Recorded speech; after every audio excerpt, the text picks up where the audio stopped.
Shalom semuanya, kami dari kelompok 1 akan mempresentasikan materi diskusi kami. Adapun judul dari materi kami adalah strategi atau metode mengembangkan social emotional learning.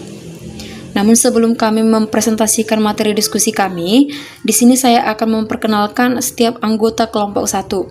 Yang pertama, Teresia Oktivasinamo dengan NPM 199000012. Yang kedua, Cindy Marpaung dengan NPM 199000026.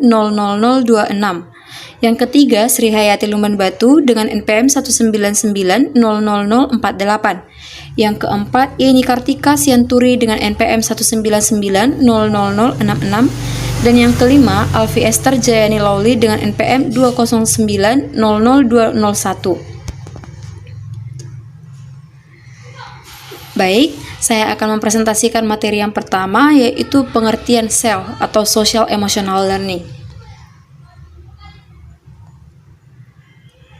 SEL sendiri atau pembelajaran sosial dan emosional merupakan pendekatan yang menjanjikan untuk meningkatkan keberhasilan siswa-siswa di sekolah dan kehidupannya. Pengertian ini merupakan pendapat dari Elias dan kawan-kawan pada tahun 2006. Terdapat penelitian yang menunjukkan bahwa penguasaan kompetensi sosial emosional berhubungan dengan kesejahteraan dan kinerja sekolah yang lebih baik, sedangkan kegagalan untuk mencapai kompetensi di bidang ini dapat menyebabkan berbagai kesulitan pribadi, sosial, dan akademik. Baru-baru ini terdapat penelitian yang menemukan adanya fakta bahwa siswa yang mengembangkan kompetensi sosial dan emosional menjalani hidup yang lebih sehat dan memiliki performa yang lebih baik di sekolah. Oleh karena itu, pendidik dan pemerintah di seluruh dunia mempromosikan pembelajaran yang menekankan keterampilan sosial dan emosional atau social emotional learning yang disingkat dengan SEL.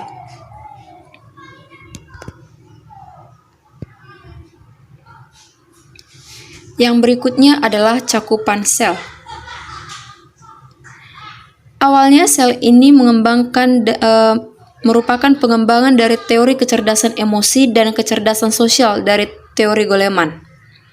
Goleman dalam Elias pada tahun 1997 menjelaskan kecerdasan emosional terdiri dari 5 bidang, yaitu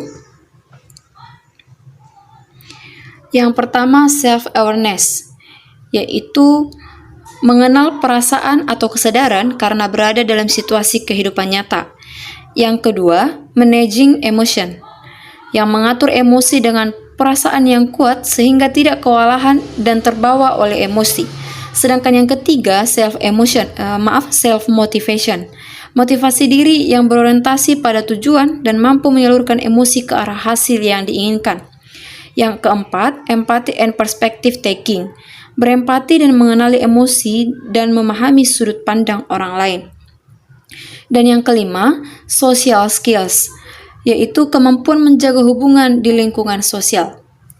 Nah, kelima area intelijensi sosial tersebut dijadikan sebagai kompetensi kunci yang dapat dikembangkan, dipraktikkan, dan dikuatkan dalam pembelajaran sosial emosional. Hal ini merupakan pendapat dari Elias pada tahun 1997. Karena dengan mengembangkan kelima kompetensi tersebut akan melahirkan berbagai sifat-sifat positif dan keterampilan-keterampilan sosial lainnya. Keterampilan-keterampilan tersebut merupakan karakter-karakter unggul yang dibutuhkan anak pada setiap sisi kehidupannya untuk bisa hidup aman dan nyaman dengan orang lain.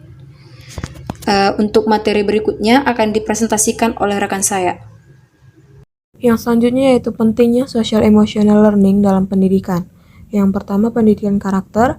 Dalam menyelenggarakan pendidikan karakter, tidak hanya sebatas bertumpu pada peran pemerintah melalui lembaga pendidikan formal di sekolah, melainkan hal ini merupakan tanggung jawab semua pihak, terutama lingkungan keluarga dan masyarakat.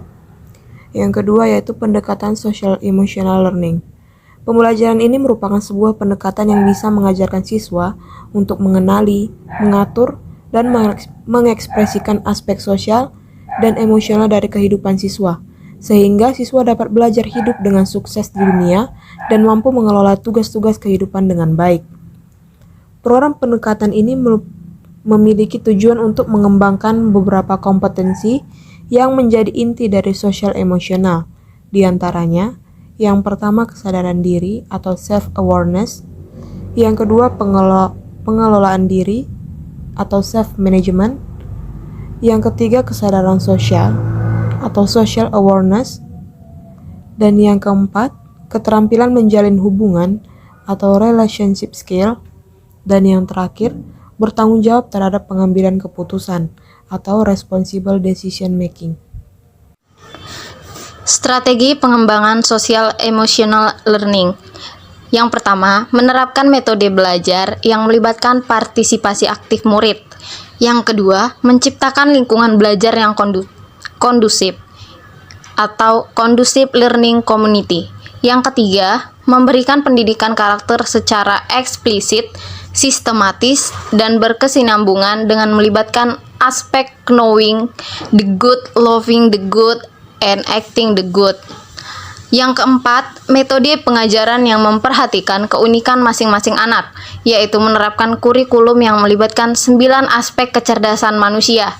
Dan yang kelima, seluruh pendekatan di atas menerapkan prinsip-prinsip developmentally appropriate practice. Yang keenam, pembelajaran kooperatif merupakan strategi belajar dengan sejumlah siswa sebagai anggota kelompok kecil yang tingkat kemampuannya berbeda. Yang ketujuh, pendekatan sel dengan metode Think Pair Share atau TPS.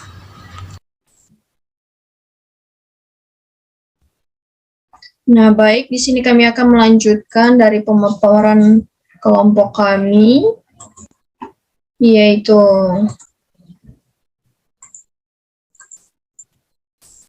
contoh aplikasi emosional ini apa saja.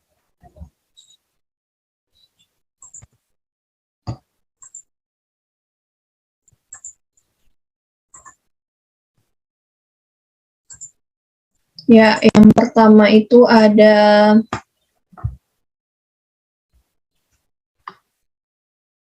integrasi pendidikan karakter ke dalam kegiatan pembelajaran di kelas. Selanjutnya, dalam budaya sekolah dilakukan pembiasaan dalam kehidupan sehari-hari di satuan pendidikannya. Ketiga, integrasi ke dalam kegiatan ekstrakurikuler, pramuka, olahraga, karya tulis, dan sebagainya. Jadi di-mix ke dalam kegiatan ekstrakurikulernya. Selanjutnya, penerapan pembiasaan kehidupan keseharian di rumah sama dengan satuan pendidikan. Selanjutnya, bertindak sebagai motivator terhadap teman sekelompok, di mana kita di sini sebagai motivator supaya anggota kelompok lainnya lebih kooperatif atau lebih semangat gitu dalam berdiskusi. Selanjutnya, menyimak dan mendengarkan presentasi yang sedang ditampilkan agar mengerti dan memahami bahannya dan jika ada soal yang diberikan oleh kelompok yang presentasi. Dalam hal ini berarti kita fokus ya. Selanjutnya, berbicara depan kelas dengan penuh percaya diri. Berarti di sini uji nyali dalam kepercayaan dirinya. Selanjutnya yaitu berani mengungkapkan pendapat. Membagi tugas anggota kelompok dengan tugas dan tanggung jawab masing-masing. Berarti mencoba untuk memberikan tanggung jawab pada masing-masing anggota kelompok. Dan terakhir yaitu ketika pada situasi perdebatan antara kelompok sedang terjadi, maka anggota kelompok akan menunjuk teman yang pandai berbicara dan berusaha menyanggah pendapat kelompok yang lain dengan jawaban yang secara logis dan sesuai daripada acuan teori. Baik, selanjutnya kami kembalikan kepada anggota kelompok lainnya. Silakan. Baiklah, saya akan membacakan kesimpulan. Social emotional learning dapat membentuk karakter tanggung jawab peserta didik. Hal ini dapat diperoleh dengan tumbuhnya social awareness, self-awareness, responsible decision making, dan relationship skills setelah sosial emosional. Kelima, kompetisi dalam penerapan sosial emotional learning mendorong peserta didik untuk senantiasa bertanggung jawab dalam berbagai hal.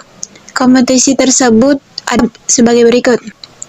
Self-awareness mendorong peserta didik agar agar bertanggung jawab terhadap perasaannya dan dampak perasaannya terhadap orang lain. 2. Self-management mendorong peserta didik untuk bertanggung jawab dalam hal pengaturan diri agar mencapai tujuan.